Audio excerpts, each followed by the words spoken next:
Hello, class. We're gonna go over chapter 17, but before we go, this is our last week, and we made it through this crazy semester with this virus going on. I know a lot of things change and a lot of things we push everything online, but thank you for understanding, and let's get through this last chapter and final exam next week, and then if you not taking no summer classes, enjoy your summer. If not, then good luck in your next semesters. Um, so in chapter 17, we're talking about security strategy and documentation. Chapter 16, we talk about security, like what do you need to do in order to get the nice security, like authentication, password policy, group policy.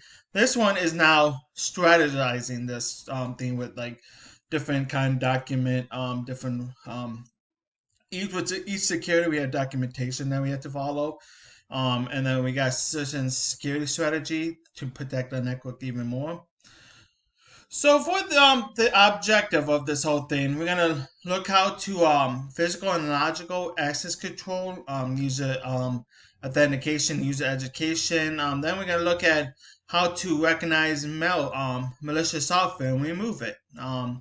And then we're gonna talk about change management and software licenses and other like incident response policies, how you dispose and destroy data that you want to get rid of. So let's jump in. So protecting your network resources, you got physical and you got logical. Physical is the main your thing like locks, door locks, different like that.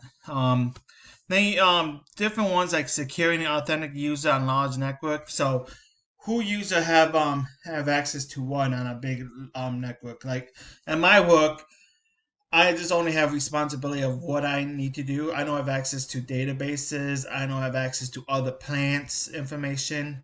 Um, so they struck the large one, and then users are the weakest link of all network.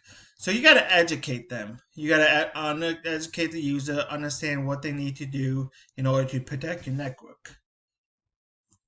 So best practice for security is keep everything locked. Like if you picture SC4 our lab, we have a door, a locked door, so they had to break through that door to even get to the computers. So like your server room, you don't want to open lock. You want to have a keypad to unlock your door, key to unlock it. So you know who user need to access your server room.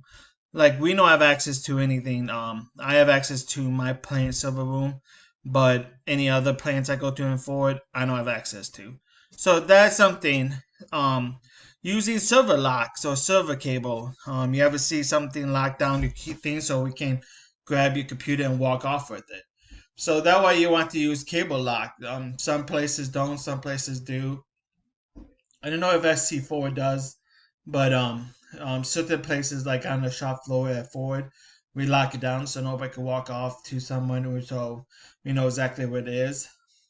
Also privacy screen. You ever go to a bank or like a doctor office, and if you look on the side, you can't see nothing because they're using a privacy screen. That which angle you go see, you can't see. You have to look directly at it to even get any information you want to. So, like banks, you can sneak up and say, "Oh, what are you doing?" Or even a doctor office, you can't. So here we talk about security lock. So you got a laptop one. You could also use this for a desktop. So we lock it down. They can't walk away with the laptop. The laptop both screwed cable locked on the table, so we know that laptop gonna stay there. This is permanent. This you could walk off with that PC, but you can't open it, so nobody could tamper with the hardware inside and doing the thing. But we still could walk off. They could also put a cable and do the same thing here with this computer with this lock, but this is preventing them from taking it out inside the hardware. So I know I have video calls. My video calls getting stolen a lot. I put this lock on here. They can't access it. I never really see this, but it's kind of interesting that you could lock your USB or thing. So I don't want none of my USB using. I could disable it, but somebody still like to plug it into charge. So I put these in, lock it up so they can't take the USB out of it. They also have one for the RJ45 or network one. So this computer not gonna hook up to the network because they have a virus. So I lock it up so nobody could access it except for 92. So the best practice of security is to prevent thief. So you could engrave the case saying this is property of so and so. You got those stickers on the back. Like if you look at SC4, it's a property of SC4 and then the ID. So you can't walk out. You could take that sticker off, but they're gonna be looking like where you have computer. So um, using a man trap or security guard. A man trap is if you could access anything in a room between two rooms, so you have one door going in, and they could trap you. Like somehow you access this door and you go into this room, but this door won't let you in, so they trap you in between it for security purpose. So somebody come in and say you should not be here, wait here. You can actually have security guard, like we have security guard at Ford that we walk they walk around the perimeter, see who access anything. They control different areas. So like if they see me walking out with the computer, they're gonna stop me and say, hey, you don't got the white paperwork, you need to fill it out because you can't leave that perimeter with that PC. So I had to go out, fill this papers, then I could take that PC out.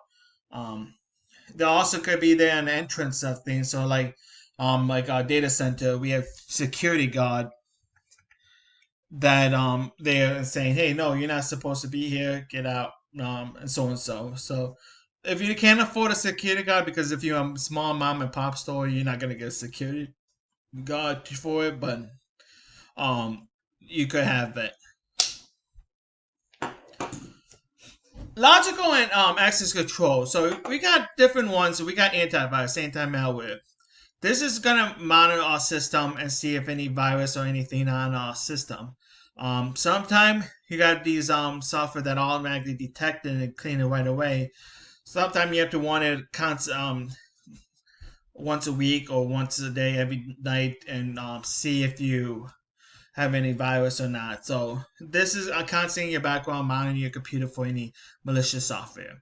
Now you got email filter. What this is they going through every email coming in, it going through this filter. So if it got any malicious that they know coding in it, it deny it. If it got certain phrases, it deny it. Um, if it got certain concept, that could deny it. But sometimes like phishing one it go through. That way you need to educate your user about it. But this is supposed to keep it that no malicious software could go through, any keyword that to block it, and so forth. Data loss prevention is a software that if anything happened, it help protect leak from corporations. So if any email go out or email thing, it's gonna prevent from leaking outside of the corporation. Trusted software that only you only could download like on your Android phone or Apple. If you try to download anything non-trusted, you're supposed to go in and say allow anything untrusted software to install. So this is nice that all the trusted and provider is trusted, and you don't have to worry about any like malicious coding or anything else that could affect your PC. Access control list is allowing people what they need to do. So this gonna say allow or deny. So I could say this device could be used or deny it. A lot of firewall have it, like routers have it. So the deny or block, deny or allow. Then you also have something called port security or MAC address filtering. What this is allowing certain ports on your switch or certain thing to be enabled and it's filtering it. So it's saying, oh, you should be, no, you're not, so deny you. The same thing with like a MAC filtering. So it filtered the ones that allow and then it deny anything else. So you say I allow these ones or I deny these ones. So allow it and say, hey, well, you're not the right password, so deny you, get out of here, or so forth. VPN is virtual private network, so it seemed like you on like I log into a Starbucks on the internet. I connect to VPNs from my company. Everything in information become encrypted over now. So I'm seeing like I'm on their network. So all my information is encrypted. So if somebody sitting down the thing doing man in the middle attacks, they can't see because all my information encrypted after that. Then I was talking about man in the middle. Man in the middle is somebody sitting in the middle grabbing off your information. So that way you tend to not want to go in. If you're using public Wi-Fi, it's encrypted data, or don't access any of your personal information because somebody could be in the middle sniffing all your packets, leaving your computer and grabbing your password. Then other base software is like mobile device management, MD themes. So this is a tool track a mobile device and manage the software. So like if you lost your phone or not lost your phone, like doing the enforcing like security policy enforced data encryption requirement and remote wipe. So this is a software that a company could use. I'm getting you a corporation phone. This is a corporation phone, and they hook up to that machine. So if I lose it, I could say remote wipe it, so this become nothing personal. Um, I could have data encrypted on it, so all my data in there is encrypted, and the only way I can unlock it is my finger. And security policy, so I know no trusted software installed on all trusted software installed on this, and this certain software only installed. So I can't install any games or anything on my phone. So this is a nice software that a corporation can have to limit the put security on their mobile devices. So use authentication. So everybody know authentication is you logging into your computer, seeing who you are and what you are, and if you're allowed on this um computer. Enforcing a password policy is you need to put what you want for your password. You want the minimum of something. So like your minimum length, you need at least 8 character long. You need to have uppercase, lowercase, symbol, and you can't have repeating numbers. That is your password.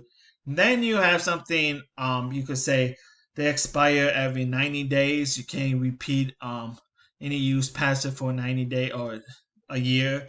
So you can reuse the password. So I can use 2 passwords each time. So you gotta change every different password for the whole year. Then it reset back, and then you can use the same password. So that or your password policy. So this is telling you what your password is gonna be, how it's gonna be structured, and how many times it's gonna be reset. So there could be all different ones. You could say, I want 12 character, I want 16 character, I want 27 character. If you do a 27 character, your password policy, a lot of people are probably gonna be writing it down and putting it under the keyboard. So you may not want to have a that thing, but like if you having it 8 characters, special character uppercase, number, and lowercase, it more harder, and then have it change every 90 days. So if someone got a hold of that password, tried to crack it, it's gonna change in 90 days anyway. So by the time they crack into it, hopefully it changed already. Then enforcing multi-factor authentication. What this is, you can use two authenticators. So have you ever logged into a password, and it asks you, have this the two once, then I log in my Google account, then they send me a passcode. I say, did you log into this device? I hit yes, and they log me in. That what it is. So you have different ones. You got different ones like fingerprint scanning. Like I could do a fingerprint instead of my password. And different ones like know your password, possession keep token. So like it just two different ones like log into my Gmail, my send the information to my phone. It said, did you log into thing? Yes. Like a game, I log into my PC, send another key that I need to put in to say, hey, this is me. So that two authentication. So you have two different things that saying this is you. So security token, two things. A smart card.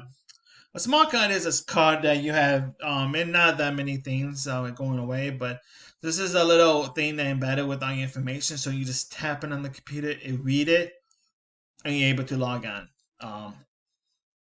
Key fob is the same thing. That you have it's just a key that you tap it on and it actually to log right in. Security token, software token, it like the RSA.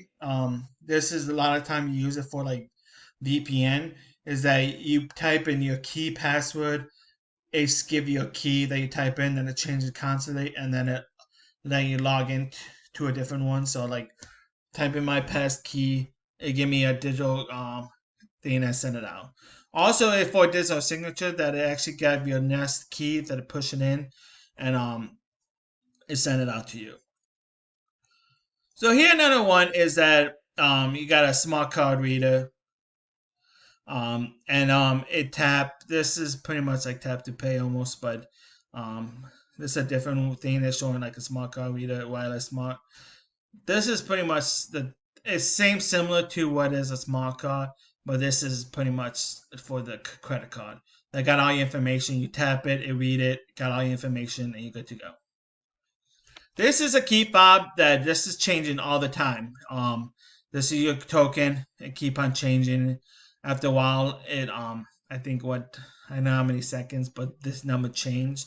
A lot of times you use it for VPN or you can remote into it, log into a computer with it, but most of the time you're using it for like VPN kind of stuff. You can also have it on your phone, that it took it down, and you can log in that way. So after 13 seconds, it expired, then it jumped back, and so forth, so they could trust in who you are. Then digital signature, you got something right here. Digital signature is telling you this is who you are. So you have to register from the CIA certificate. This is telling you this is trusted. This is Google. This is the person you need to know things. So if you go to Google and then it's have the information, then you may, I don't know if this is Google or not. So this is telling you this is Google and this is trusted. So this person trusts. So this is where to go. So you good to go. Authentication services. You have the AAA. So authentication, authorization, accountability. So what that means is authentication is telling you your password, username, log you in. Then authentication is saying you authorize to use this PC, but what you're allowed to. And accounting is telling you that they have information, so everything you do on that PC is you accounted for. So that's what the IEEE is. Then you have something called Radius, remote access dial-in service. This is pretty much your password when you log into Wi-Fi. So you have this on thing. So if you look up on SC4 Labs, you got these white little devices with like blue, green lights on it. When your computer log on to it, it sends your information from your computer to this radio server and say, this is the person, so and so want to access the wireless. Do you have access? Yes, it send it back to you and say you're allowed to access my network. So without having this radio server back and forth, you're not able to use the access point. It kind of at home you authenticating from your home router, so you don't have this radius, but this is something for a big mesh wireless network that you have it. So this device, you sending it to it, it send it to your Active Directory, say yes you're good, send it back and say you're allowed to log in. TAC access is access to remote into like a terminal server, Cisco switches network. So this is thing that you have a different password. So like if I want to log into my switches, I could use the TAC access. So I give everybody in my department who IT need to access my switches TAC access to that switch. So they could remote in, could do what they need to do. I could restrict them what they access that you only could do read only. So you could troubleshoot it, but you need a different person, CNA, to do all the work. So that how you can control on your switches authentication. So this is what it pretty much I was saying is that you have your end user and going to the Radius client. This is pretty much your access point. up on thing. It sent it to it. It sent it to the corporation network. You got your radius server saying, hey, you good. So you go boom, boom, here. This saying, send it back to Active Directory and say, hey, you good to go. Send it back, you connect it, and then you could access everything else. So this is what going back and forth. This is administrative thing, so I access this. I put in my password. So this going here to here is saying, hey, this person want to access. This send it back to the Active Directory and say, you good to go. So this send it back here to this, send it back to your computer and say you access able to do, then I can access all my switches and stuff. So you remember going down to switch, you type in, go here, this connect here, send it down to the server Active Directory. It's saying you good, you authenticate, send it back here, and then say okay, and then send it back to your computer and say you're allowed to access it. So go 1, 2, 3, 4, 5, 6. 6 times it go around. So you can primarily use encryption protocol and different things. So they intends to use end user network, intent for Cisco, encrypt user pass only, encrypt every message. The radius protocol uses UDP. This uses TCP, and this work on the wireless VPN. This work on all of them too. So now after we got everything in place, you need to educate your user. This is because your user is your weakest link of the whole PC, your whole network. Without educating your user, they're going to do the old habit what they do at home. They're going to complain, why I need the password, why I need to change it every 60 or 90 days, why we have to have so many ones, should I click on this email, should I click on this one? So they kind of fall into the old habits as they do. So first of all, you have accessible user policy. This is a document that telling you what and what you cannot do to the PC.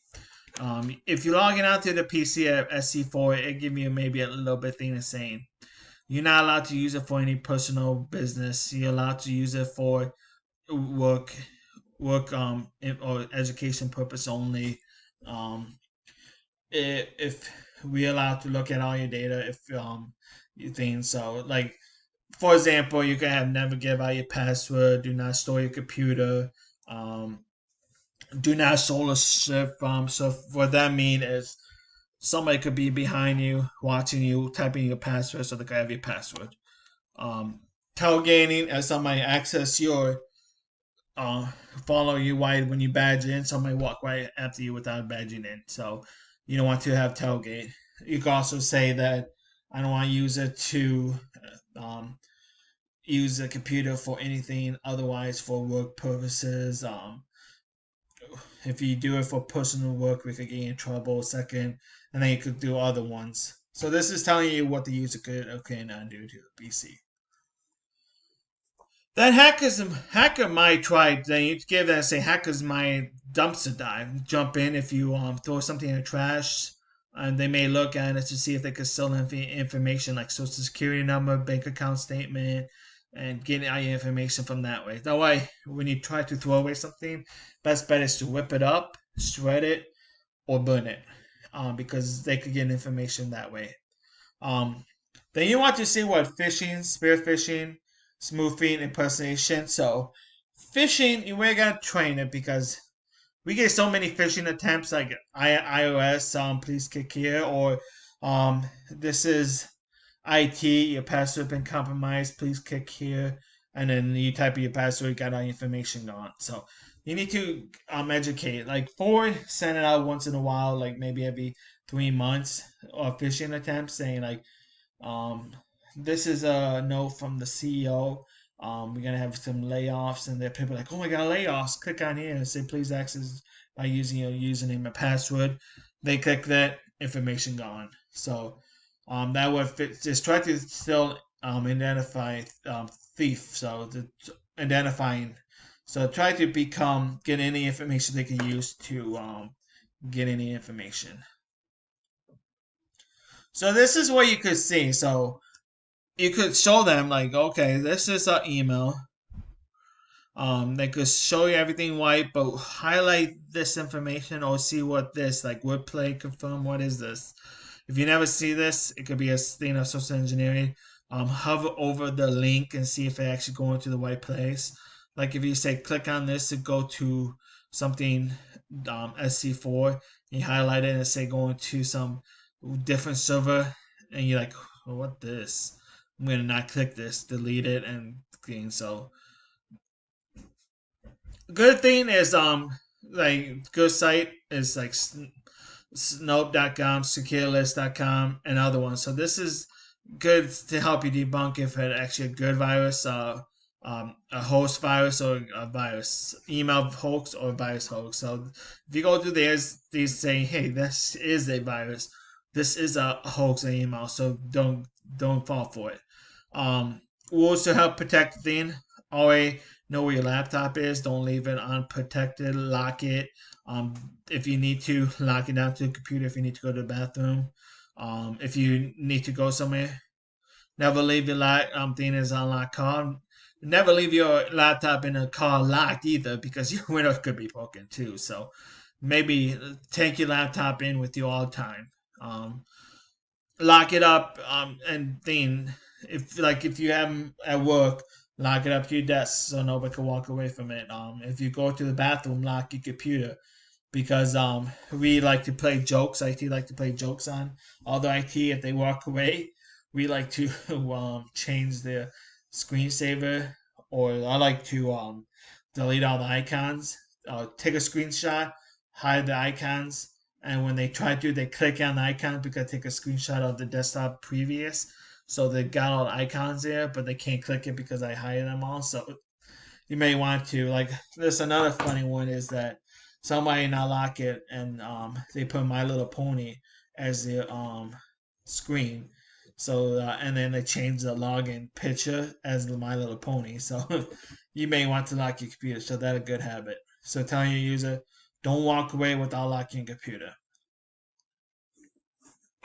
So it happens. It happens to all of us.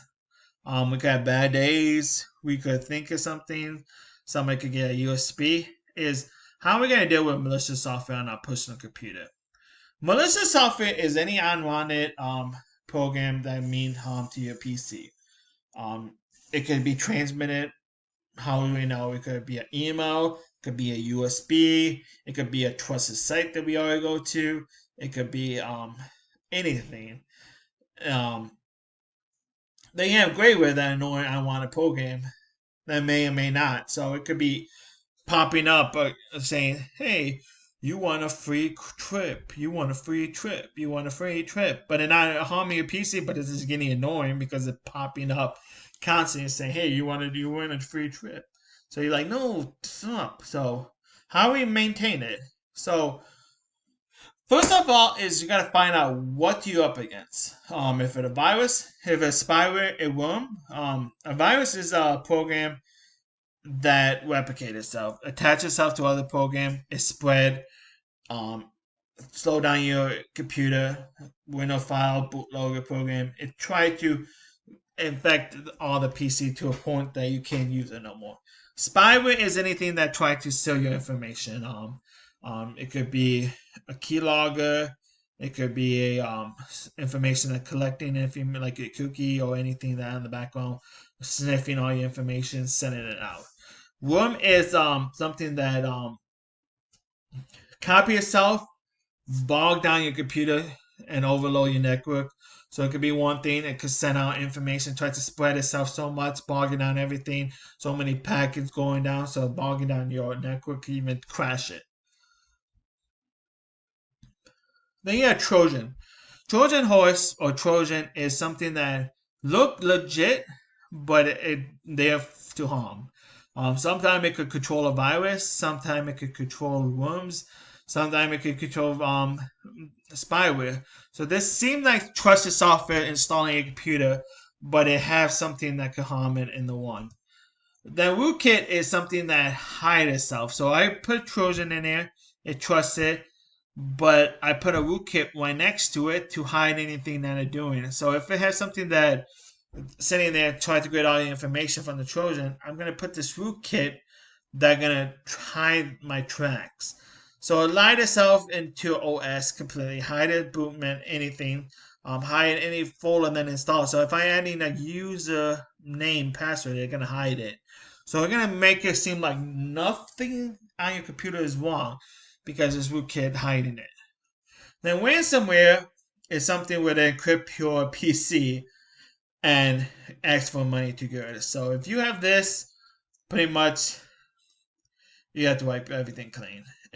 Sometimes you can get lucky and it'll revert back, but pretty much they're gonna ask you for money. You don't want to pay for it. So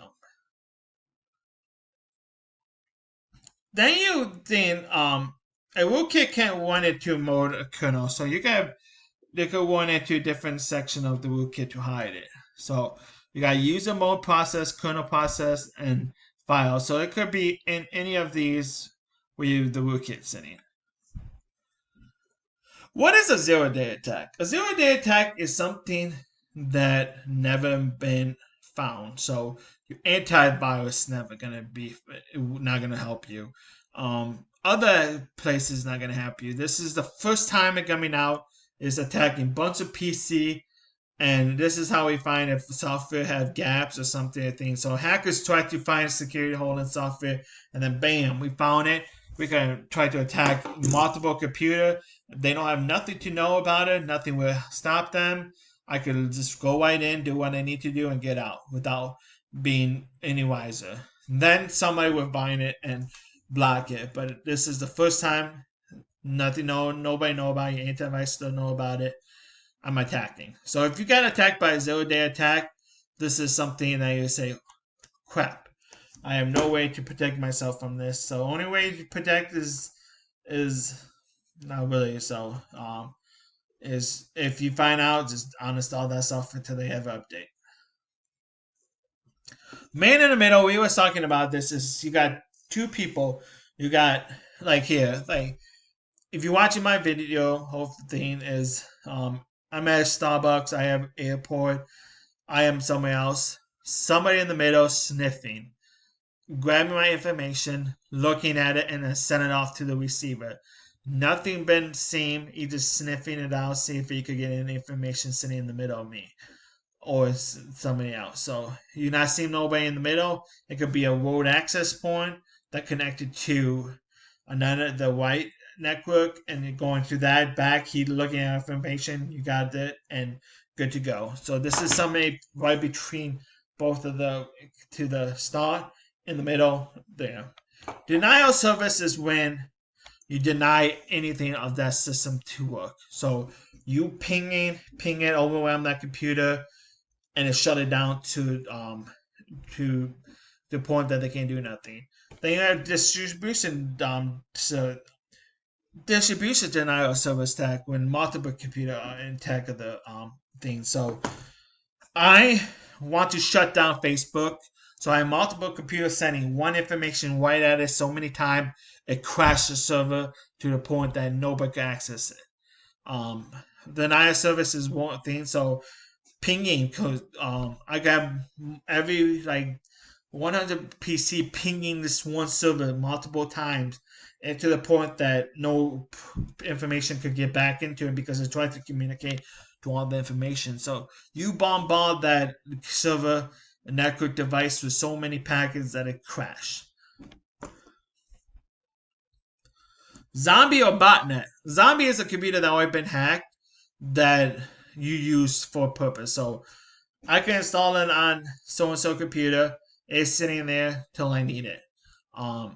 When I have it, I can use this for a denial service. I can start sending information out right away. Botnet is a entire zombie network. So zombie is a computer I hack. I want that. I hack your computer. I want to shut down Facebook. I don't want to do it today. I hack your computer, ready to go. So I hit the button. Your computer gonna come out, send information down. So I have all my botnet computer, zombie computers doing the same thing to take down Facebook server. Dictionary attack is a way to easily break into a password if you use dictionary. So using every word in your dictionary to find. So if you're using dog, find it. If you're using dog 1 2, find it. So any password that in a dictionary you're gonna use. Rainbow attack is a plain text password and hash. So this is gonna find your plain text and your hash and try to give things. So um, it could take long plain text and plain hash lists. So I try to break down. So they're gonna grab the infant password and they're gonna go throw everything at it to see what they could get. Non-compliant system or violation of security best practice.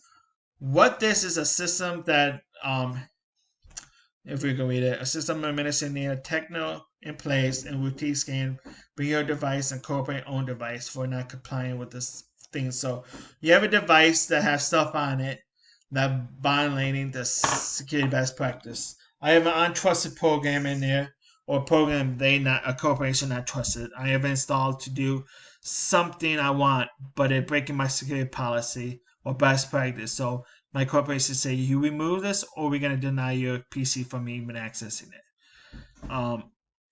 Do you have system control manager Microsoft that designed to scan the device when not compliant? So I could have something to say, scan all the PC and tell me what install. And this saying, oh, these software and these computers not compliant to your security best practice. This is also your baseline. So this is saying that these are systems that have been outdated. Maybe you need to update it. Or this is what thing is not compliant, has been outdated, not trusted. So you can look at it. So this is telling you if you don't have trusted software on your computer. So step by step protecting a plan. So you have things. I have a plan. You need step by step of how I'm gonna attack this plan. How I'm gonna take this clean this affected PC off. What should I do if I have a virus on the computer? So this is telling you what you need to do if you have an affected PC and how I do to clean it. So first thing I want to do is identify and research malware symptom. Is this system really have malware? What's going on? Pop up, rogue antivirus, slow lockdown. I have something that's saying that I want a free trip. A blue screening randomly. I can't open this email. All my emails are getting deleted. So on. So many things. So you have to figure out, is this a virus or is this my PC acting up? So then you want to warn your Windows Defender by disabling the thing. So maybe you have to see that. Oh, I have this disabling. Maybe I have something else. What's going on? Why my antivirus is getting disabled? Then you have to want to see if certificate made thing. So um, I got way too many certificates that trusting. What's going on? Then after you got the identify what's going on, then you want to do step 2 is get that system off your network. Quarantine that system. Get it off your network. Pull the plug. Disconnect it from your wireless. Try to get it off so no other PCs get infected. So disconnect it. Get it off. Then you could take it to a different area. Boot it up with a different media if it's acting up. So you're safe, so no other PCs could get infected. Then disable the system restore. So you don't want to restore what you just cleaned. So if you clean it and then actively restore it, it may get the virus back on or something. So disable it, clean it, all those other points off, and then you can turn it back on after you get the system clean. Maybe the system protector could take you back to a clean version, but sometimes they infect each one, so like, no matter how you restore it, it's still gonna come back. So disable it, clean it up, then turn it back on while minute you got your system clean.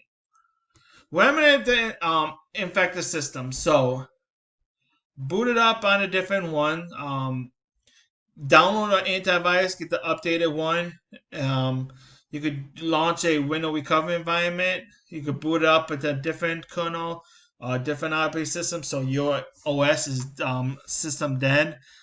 So and then one update on your thing. So if you got the latest thing, good to go. One the network antivirus network. One all your different ones. If it not work, go in safe mode. We won your antivirus. Run it off on your You could get Norton boots thing that it booted up and scan while your system is operating system is down. So now clean up whatever left over. So any system error, research malware type program, delete any file, clean the registry, and clear any unwanted browser or uninstall any program that unwanted. So right now is you clean it up, clean anything that you think left over, like that folder that got the virus in it, clean it up. Um, these software unwanted programs I don't want, delete them, uninstall them, get it off your system. Clean up your registry. One CC cleaner, run up your registry, clean everything up.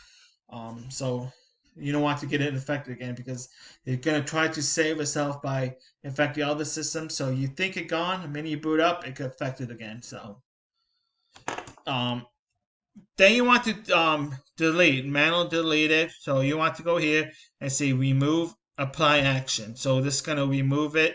And you may have to have a restart. And restart it, clear it out. You're good to go. Then you come here. This is one that a Trojan. Uninstall this. Get it out of here because we know this is the Trojan download. So get it out of there. Then after you got everything clean, protect your system.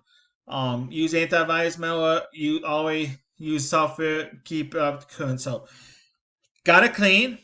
I'm gonna do updates. See if I have any updates. Schedule my antivirus to one every week, weekly. You can do it every day if you feel like it, every night. Always keep your software. So if it dot enable your with no firewall, enable firewall. Keep it up and want to keep it updated. One updates on your software, get to be good to go. So we don't get affected again. So one again, everything thing is turn on your system protector back on. So turn it back on, create a restore point so you're good to go, clean. It's just in case if anything happened, like a driver mess it up or anything, you can restore it back. So turn it back on, get it ready, you're good to go. Then after you got it clean, educate the user. Say, should not be clicking on this. Don't download anything that you don't know about. If you see an email, let IT know. If you find out what you did, go to a trusted site I like to do. I can click on this game I like, but it's somehow infected. Maybe tell the people, hey, you should watch it.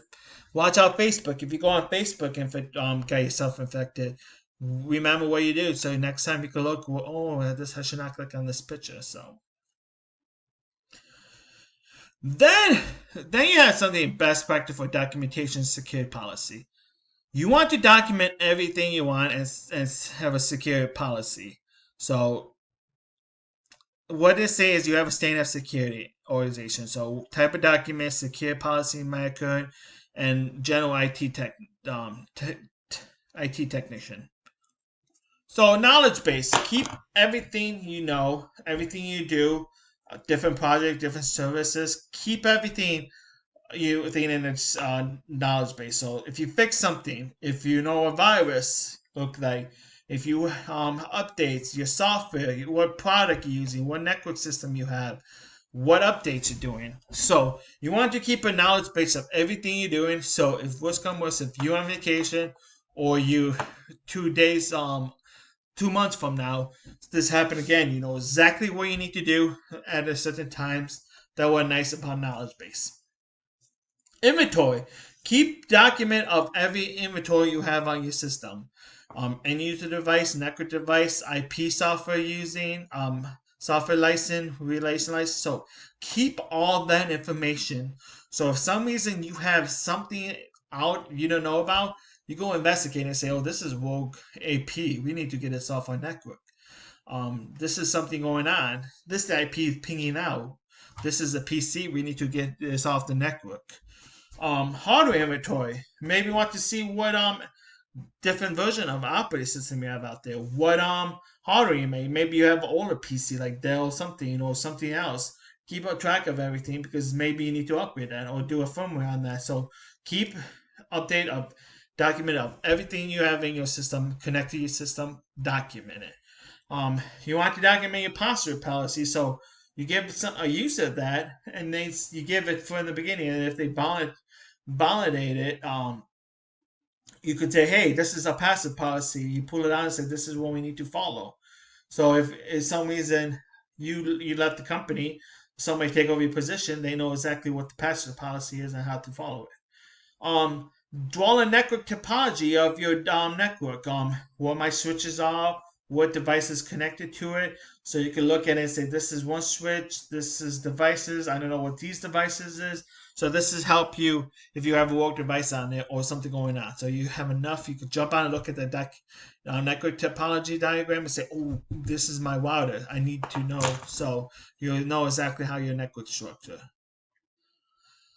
So here's something of a Starbucks network. So you have your PC, you have a switch, more PC, another switch, another PC. So this is how you think. So like if this PC over on your left, your first one right here is affected.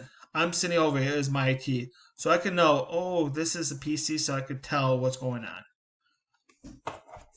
So change management. This is a document that telling you what's going to happen, what's changing on your network.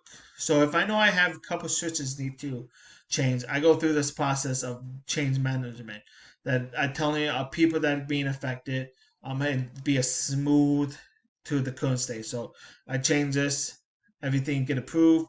I know what involved, get all the team involved, switch it out. Um, how many new software will be affected people and manage community schedule. So I know exactly what's going to happen. I could get the amount of people. I could tell them what's going to happen, what happened if we wanted to issue, what could happen. So this is enough things that's telling me I'm ready to go for that change. So I'm replacing these two switches. I tell these people, hey, you may lose a network. You're going to lose network connection from this time to this time. If something reason we turn the old one back on, you good to go. We good. So that's how you want to. So you got purpose of change, initial request, approval. Then you got business needs, scope, theme. Then implement change and see and test it out. So you want to document your business purpose. So what this means is you want to document like the costs, the excellent customer satisfaction and superior product, and the purpose of the change. Like what with all this, with this change I need to do is is going to better load balance the system with the newer system. It got a lot of more memory in it. It got a lot of more up to date information to move data through the network. We're using an older version. Now we're going to the newer version. So what this cost of it going to be if customer satisfaction and superior product. So this is an updated version. Less more load balancing. You're not gonna see that performance downgrade that we're seeing right now. And then you submit it and say this is going to happen. So then you change plan and scope. So this is what we need. These are the switches we need to change. This is how we're gonna change it. We change it on a Sunday, so nobody gonna be there. Here are the tasks we need to do. We mounting the new one in, powering it up, get it online, test it out where we need to, then start moving the cables over to the new switch, then we move the old switch. So then we know exactly what needs to be changed, how we're going to change it, and then go to go. Then we need to risk analysis is what happened if that device is not working properly? What could happen? The network could be down. We could lose user can't able to connect to the network. Worst come worst, we have the other ones on. We could just switch it back, and this is a risk. We know what to do. Um, so they're just telling you, I know the problem. I know what potentially what could happen. What is result of risk to come back? So this is what the risk analysis is. So that would say a backup plan is that I have my old switch on there, power up, ready to go. If the day of the theme, if I can't get it to work, I'm just gonna reuse my old one until I get the new one working. um, and then my backup. So for some reason my new switch fell in the beginning Monday morning, I could switch back to my old one. It'd be probably a half an hour downtime. Then end user acceptability. This game thing is saying what the purpose of the thing is. Telling the user what can happen. So like I'm telling my plant, like forward, I want to change a switch. I'm telling them this is what to change. This is what can happen. Um, this is what thing they could say. We working Sunday, so not really. So we could say, okay, we switch it to the following Sunday. You good with that? But yeah, we're not working the following Sunday, so we put it in there. So and we could ask any question they have, like why we need that switch, what could impact the if the switch not get changed, and we could tell them everything. So that this is pretty much saying, explain it to the user. User can ask this question. They say good to go. You good? Let's do it. Then you want to document a change. So we document it. So I'm taking off Monday. Sunday I'm gonna be there. Change it over. Document everything. Um, then I'm off Monday. The person that gonna work for filling in for me, look at it and say, okay, this is what can happen. This is what change. This is what gonna be the what change and what how we're gonna change back, so they know exactly what happened, what changed, what things. So even the 6 months from now, you say, "What's going on? I thought everything thing," and you're like, "Oh, we never changed it over. The document said we not change this over," so we know. So this is telling you what all changing, what document changing, and what happened to the whole entire change. So they know exactly what happened to the change. So we tennis data licensing security policy.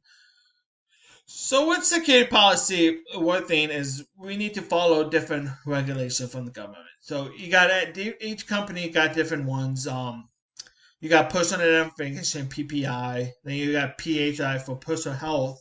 Then you got credit card data is PCI. Then you got citizen global data protection. So this is personal identification is anything that personal to me. Social security number, address, bank account, um, anything that personal identifying me. Health information, anything on my health that identify me. So like if I have any diseases, I have surgery. It's what kind of surgery I have. This credit card PC is my credit card information. So all my information, my credit card number, my social security number, and then you already have something is general data protection. Is a group of for European Union. Pretty much we're not seeing this. So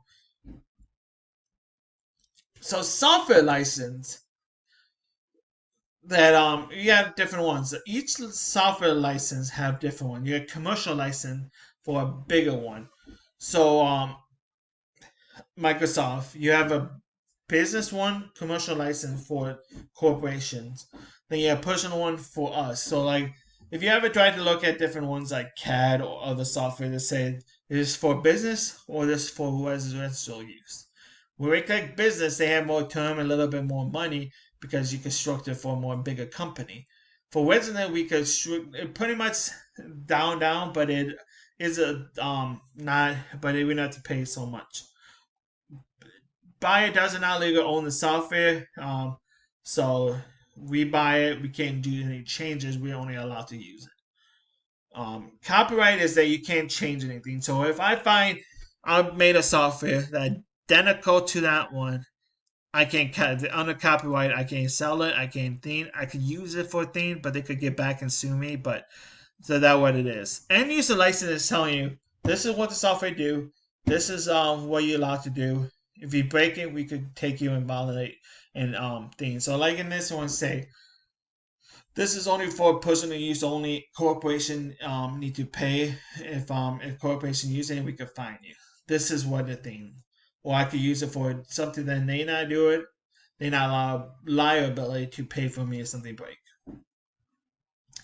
Then software policy is unauthorized copy of anything. So I can't make a copy of a CD of a software, send it to a different one, send it to a different seller for my personal use because the federal thing saying that original copies belong to me. I can't sell it to anybody else by making a copy of it. So this is a licensed user saying that at the end user you will be to accept for it. So this is telling you that saying this is what the license. If you agree this is what can happen. If you say don't accept it, non-install it. If you say accept, it will.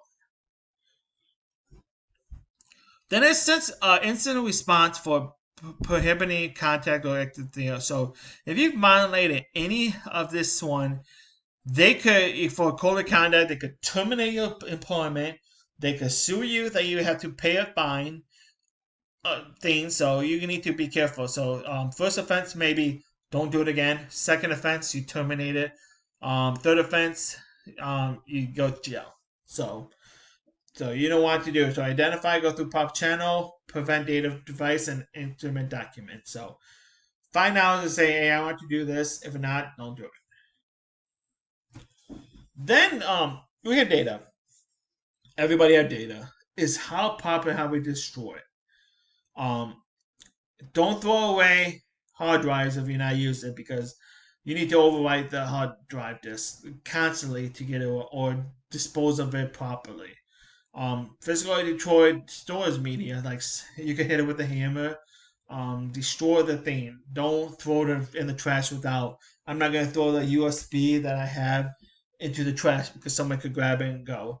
DGOS magnetized. So do it. Erase everything off. Destroy that magnet on that disk. Shred any information you have. I have this document. Shred it. Um, or you dispose it for like Iron Mountain has something that could just put in a thing that goes shred it up. So you have this that actually destroy hard drives. So you put it in, it goes magnetize the disk, destroy all the information off, and then it be useless. So in this scene, we talked about physical security, how to lock up your computer, how to lock up the thing, doors, server room lock, main in a trap. Then we talk about different ones of how we antivirus, VPN connection, email filter to protect us from viruses out there. If you want to keep your computer safe, the main thing is unplug it, put it in your closet, lock it up in a safe, and your computer's safe. So this is helping us manage the risk. The large network may have other stuff that radius and tax server that protecting us to do. One can access the wireless, one can access the switch. Educate the user. You need to educate those users because they're the weakest link of the thing. Without educating, you're gonna have so much issue. We talk about different viruses, Trojan, rootkit, ransomware. Um, you have ransomware, get acquired because you have to pay them so much. You have to get install your computer. To clean up your infected is identify one malware, get it off your system, one virus scan. Remain the system, get everything back up, update everything, get it back up. Document. We got a regulation that we have to follow. Government has stuff that we need to follow. Hackers don't, but we need to follow it to protect information from our users. Then we have commercial license that we need to abide. Then we have to paper trail, identify crime and cases, and the different ones. Then remove every data you need to. Don't throw away hard drive or USB right in the trash.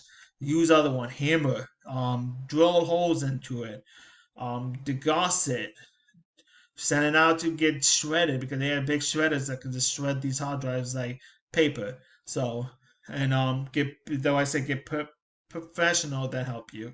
Like Iron Mountain is one, or other companies. Like you have certain days that they're sending out in a how can I say data destroyer, and then they grab all your information, just put in the shredders, and all your information gone. So you got certain ones thing. So this is chapter 17. This is with security. It's not all about hacking and things. We have a lot of information that we need to go, documentation that we need to follow to protect the company. We have different steps.